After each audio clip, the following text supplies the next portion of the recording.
Bonjour à tous et bienvenue pour ce nouveau format qui parlera d'histoire militaire.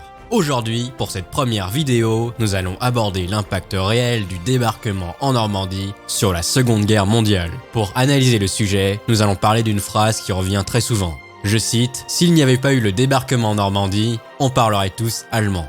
Une phrase que vous avez très certainement entendue plus d'une fois, à un repas de famille, par un professeur d'histoire-géographie ou par une personnalité publique à la télé. Cette phrase est plutôt fausse, même s'il y a un fort caractère symbolique. Si l'on devait faire une critique objective, c'est qu'elle ne prend pas en compte certains facteurs externes à la France. Pour mieux comprendre ce raisonnement, on doit connaître la situation de l'Europe en 1944 et connaître le contexte militaire de l'époque. À la veille du débarquement allié en Normandie, et j'ai bien dit allié et non américain, car la moitié des troupes qui débarquent font partie du Commonwealth et d'autres pays que les États-Unis, dont 3000 Français. Donc ce n'est pas que le débarquement américain, même s'ils y ont beaucoup contribué. Pour revenir à la situation historique, à la veille du débarquement, nous sommes déjà en 1944 et en fait, l'Allemagne a déjà perdu la guerre. Je répète, l'Allemagne a déjà perdu la guerre en 1944. L'idée collective des grands sauveurs américains est exagérée. Pour vous donner un ordre d'idée, l'Allemagne a déjà perdu la guerre depuis à peu près un an. C'est-à-dire, à l'été 1943, c'était déjà fini. En 1944, elle ne fait juste que temporiser et retarder sa mort. Et oui, c'est la fin des haricots pour le moustachu rigolo.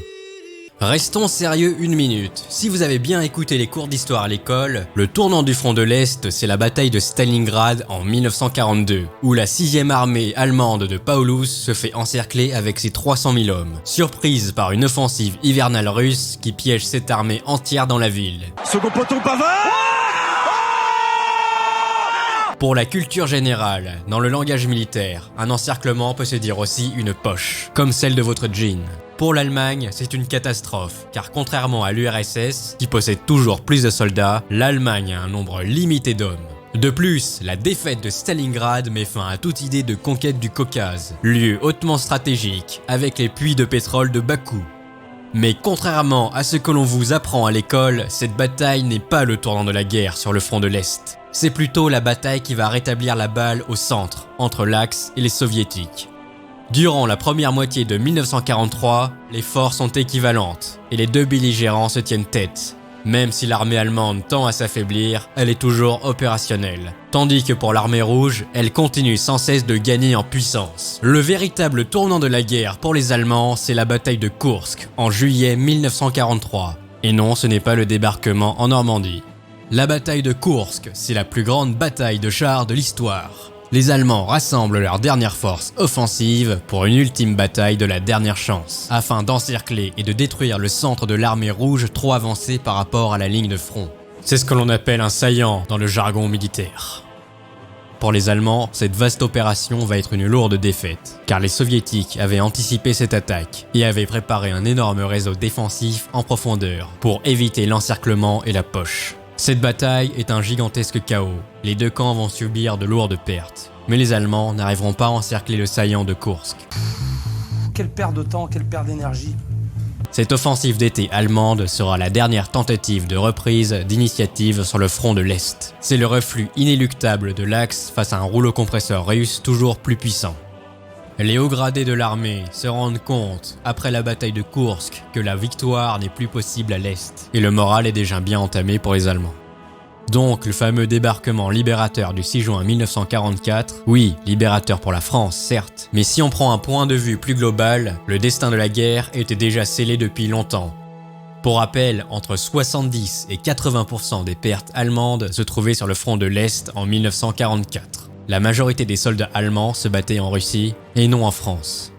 On peut rebondir sur le sujet et se poser la question suivante. Pourquoi l'Allemagne a-t-elle déjà concrètement perdu en 1943 ? Après tout, elle a encore son industrie opérationnelle, son armée bien affaiblie mais toujours présente, et elle possède de nouvelles armes comme les redoutables chars Tigre, les meilleurs chars de l'époque. Alors pourquoi ne peut-elle plus mener d'offensives d'envergure comme en 1941 ? Pour comprendre la défaite sur le front russe, nous devons remonter au début de l'invasion de l'URSS, avec l'opération Barbarossa, le nom de code de l'invasion.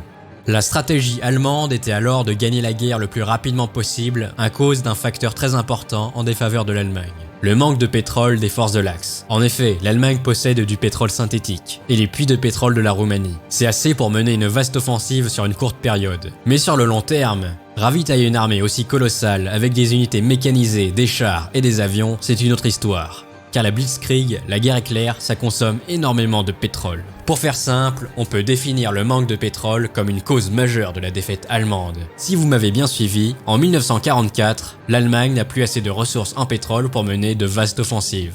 La Luftwaffe, l'armée de l'air allemande, n'est plus que l'ombre d'elle-même. Elle n'a plus la supériorité aérienne comme au début de l'invasion, car elle doit à la fois s'occuper de protéger les villes allemandes des bombardements stratégiques alliés et soutenir la Wehrmacht à l'est, c'est-à-dire l'armée de terre allemande. De plus, l'armée allemande est limitée en nombre, contrairement à l'armée soviétique qui arrive toujours à mobiliser des centaines de milliers d'hommes, par paquet de 300 000. Par la suite, ce sera l'opération Bagration, en juin 1944, offensive soviétique qui détruira définitivement le groupe d'armées centre allemand et marquera la fin d'une vraie défense organisée pour l'Allemagne à l'est. Pour la conclusion, revenons au débarquement et réanalysons la phrase. S'il n'y avait pas eu de débarquement en Normandie en juin 1944, on parlerait tous allemand. Eh bien nous avons vu que non, cette phrase était fausse, vu que l'Allemagne avait déjà perdu la guerre. On aurait plutôt parlé russe en LV2, sous une petite dictature communiste, au pire, mais on ne parlerait pas allemand.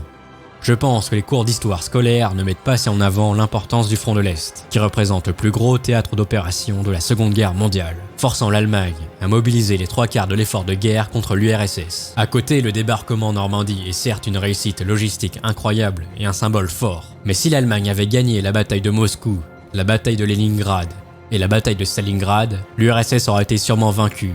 Aucun débarquement n'aura été alors possible en Europe. Si on rajoute tous les Allemands du front de l'Est sur les plages occidentales, rien ne passe plus, aucun débarquement. Et là, on aurait vraiment parlé allemand en LV2. Ce que je veux vous apprendre avec cette vidéo, c'est que l'on peut aborder un sujet de différentes manières, selon la situation et le point de vue. Cela change toute la compréhension d'un événement.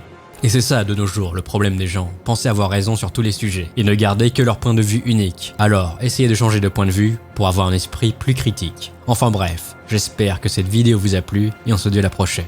Bye.